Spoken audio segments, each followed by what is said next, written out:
विद्या भारती राजस्थान जयपुर प्रान्तेन संचार माध्यमेन संचालिता कक्षायां भवतां सर्वेषां छात्र छात्राणां स्वागतं नमस्ते।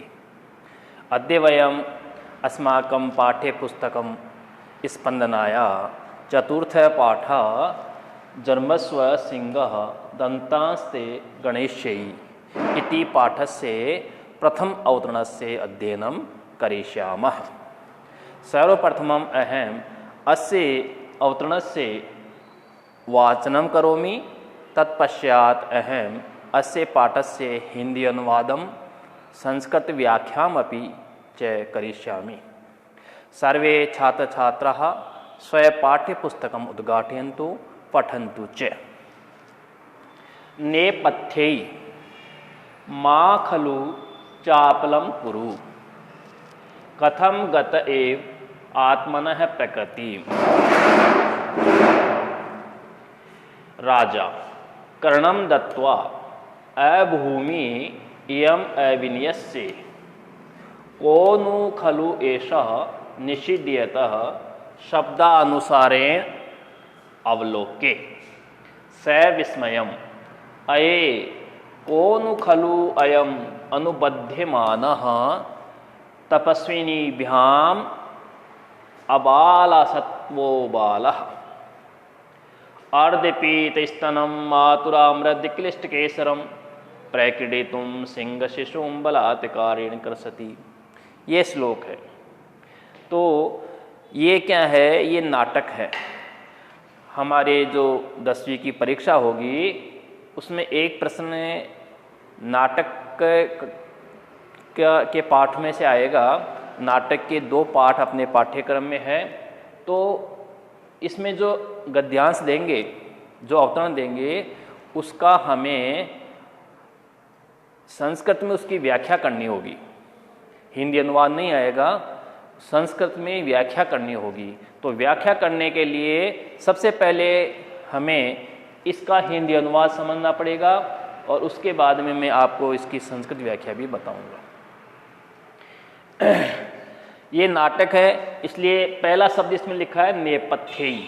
तो नेपथ्य का अर्थ होता है पर्दे में, यानी नाटक में, नाटक जो है वो मंच पे खेला जाता है, तो मंच पे पीछे पर्दा होता है जिसमें जो नाटक करने वाले अभिनेता होते हैं वो तैयार होते हैं।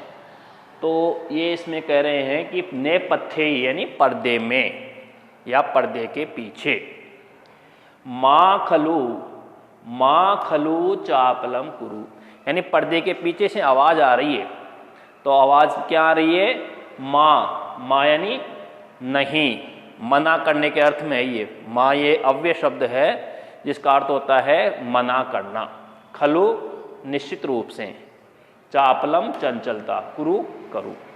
अरे चंचलता मत करो, अरे उदंडता मत करो। कथम गत एव आत्मनः प्रकृति, क्या वही, कथम गत, क्या वही अपने, आत्मन यानी अपने, प्रकृति में यानी स्वभाव को, क्या वही अपने स्वभाव को प्राप्त हो गया है, यानी इसका स्वभाव पुनः वैसा ही हो गया है जैसे पहले था।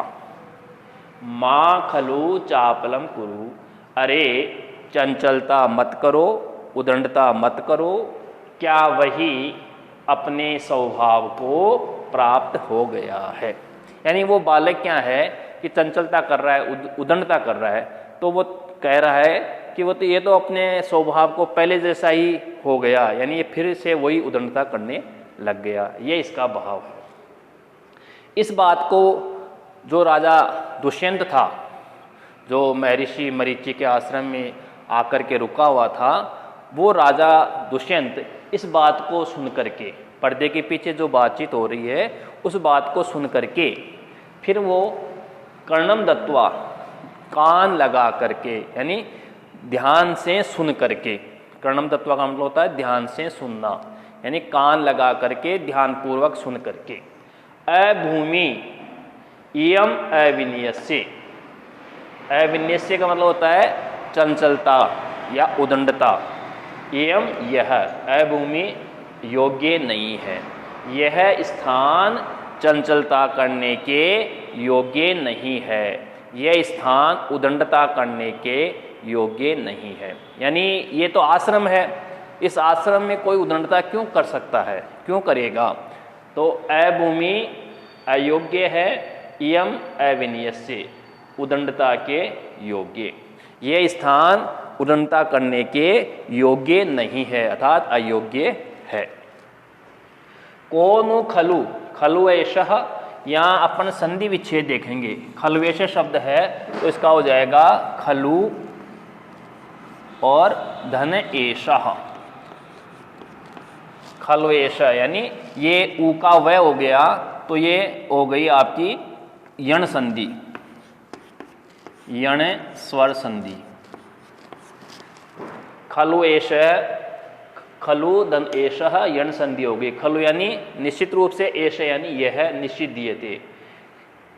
कोनु खलु एश निषेधे, ये किसे रोका जा रहा है, ये किसको रोक रहे हैं, मना कर रहे हैं। यानी यह स्थान तो उदंडता के योग्य है ही नहीं, फिर ये किसे रोका जा रहा है। शब्दानुसारेण अवलोके, जिधर से आवाज आ रही थी उधर देख करके। स विस्मयम, आश्चर्यपूर्वक, जिधर से आवाज आ रही है उधर राजा देखता है तो उनको बड़ा आश्चर्य होता है। तो स विस्मयम आश्चर्यपूर्वक। अये कोनु खलु अयम अनुबध्यमानः तपस्विनीभ्याम अबाल सत्वो बाल। अरे अये, अरे कोनु खलु, कौन, निश्चित रूप से, अयम इस, अबाल सत्वो असाधारण शक्ति संपन्न बालक को, अनुबध्यमान तपस्विनीभ्याम, इन तपस्विनियों के द्वारा, इन दोनों तपस्विनियों के द्वारा असाधारण शक्ति संपन्न इस बालक को क्यों रोका जा रहा है। यानी जो बालक सर्वदमन था वो असाधारण शक्ति संपन्न बालक था, असाधारण बालक था, वो साधारण बालक नहीं था।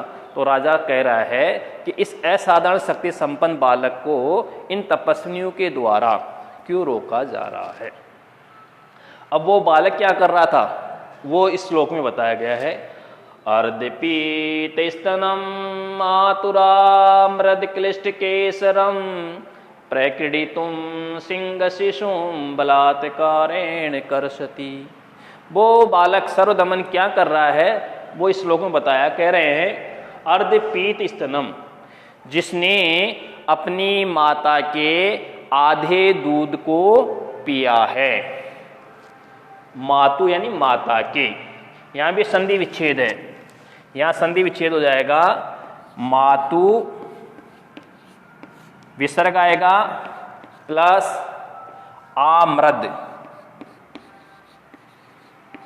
यहां विसर्ग का र हुआ है क्योंकि विसर्ग से पहले ऊ स्वर आ गया। ए या आ के अलावा अन्य कोई भी स्वर आए और विसर्ग का ऊ हो जाता है, और विसर्ग के बाद में कोई भी स्वर आए या वर्ग का तृतीय चतुर्थ पंचम वर्ण आए तो विसर्ग का र होता है। तो यहाँ विसर्ग का र हो गया, तो ये र जो है इस प्रकार इस द पे र का र फिर आ में मिल गया तो रा हो गया। तो मातु, मातु में षष्ठी विभक्ति है। मातु अर्धपीत स्तनम, जिसने माता का या माता के आधे दूध को पिया है। आमृद क्लिष्ट केसरम, मर्दन करने से यानी जिसको जो है खींचने से जिसके बाल अस्त व्यस्त हो गए हैं। केसरम, केसरम का मतलब होता है बाल, खींचने से जिसके बाल अस्त व्यस्त हो गए हैं। प्रक्रीडितुम, खेलने के लिए, सिंह शिशुम, शेर के बच्चे को यानी सिंह शावक को, शेर के बालक को, शेर के बच्चे को खेलने के लिए बलात्कारेण जबरदस्ती कर्षति खींचता है। वह बालक सर्वदमन उस सिंह शिशु को जबरदस्ती खींच रहा है जिसने अपनी माता के आधे दूध को ही पिया है और जिसके बाल खींचने से बिखर गए हैं। ऐसे सिंह शिशु को वह बालक सर्वदमन जबरदस्ती खींचता है। तो ये इस प्रकार वो राजा इस दृश्य को देख रहा है। अब ये पाठ का हिंदी अनुवाद तो अपन ने समझ लिया, लेकिन हिंदी अनुवाद परीक्षा में नहीं आएगा। परीक्षा में आएगा इसकी संस्कृत व्याख्या। तो संस्कृत व्याख्या कैसे करेंगे? संस्कृत व्याख्या करने के लिए ये है कि जो अवतरण दिया गया है, जो गद्यांश दिया गया है, उस गद्यांश के उन शब्दों का प्रयोग न करते हुए हमें दूसरे शब्दों का प्रयोग करना है। और अगर कोई संस्कृत व्याख्या उसमें संधि युक्त शब्द है या समास युक्त शब्द है तो समास विग्रह करके लिखना है और संधि विच्छेद करके और उसको विस्तार से अपन को लिखना होता है। तो देखो जैसे नेपथ्य, अब नेपथ्य का अर्थ अपन ने हिंदी में किया पर्दे में, तो इसको अपन लिख सकते हैं पर्दे पर नेपथ्य यानी नेपथ्य पूर्वे यानी पर्दे के पीछे नेपथ्य। माँ खलु चापलम कुरु, चंचलता मत करो। तो चंचलता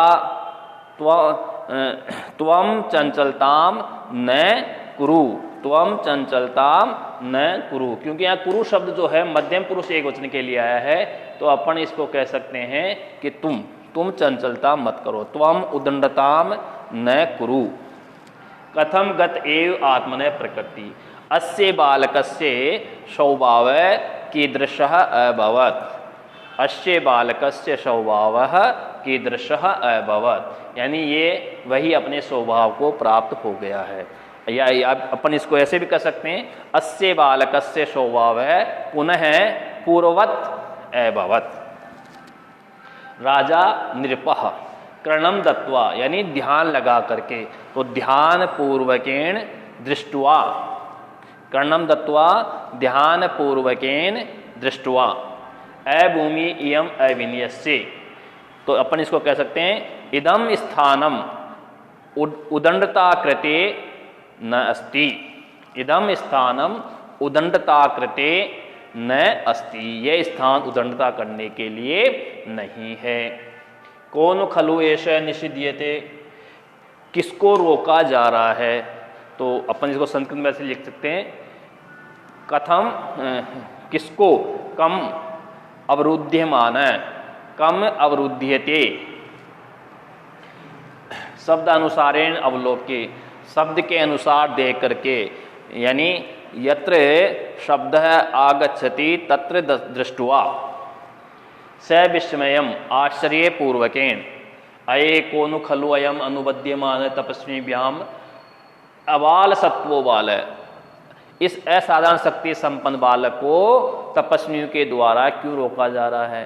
अरे असाधारण शक्ति संपन्न इमं बालकम तपस्विनीभ्याम किम कारणम अवरुध्यमान, येन स्वमातु अर्धे दुग्धम पीतम मर्देन अस्तव्यस्त केसर युक्तम केशम युक्तम सिंह शिशुम प्रक्रीडितुम क्रीडनाय बलात्कारेण अकर्षति। ये इसका अपन को संस्कृत व्याख्या इसकी हो जाएगी। अब कुछ गृह कार्य दिया गया है। अधोलिखित पदेशु धातु प्रत्यक्ष निर्देशनम कुरुत, यानी दत्वा और अवलोके, इन दो शब्दों में अपन को धातु और प्रकृति प्रत्यय बताना है। और ये जो श्लोक है इसका हिंदी में अनुवाद करना है और संस्कृत व्याख्या भी अपन चाहे तो इसकी कर सकते हैं। इस प्रकार ये अपना पहला अवतरण तो पूरा हुआ। कल दूसरे अवतरण, दूसरे गद्यांश के नाटक के दूसरे अवतरण पर को अपन पढ़ेंगे इति।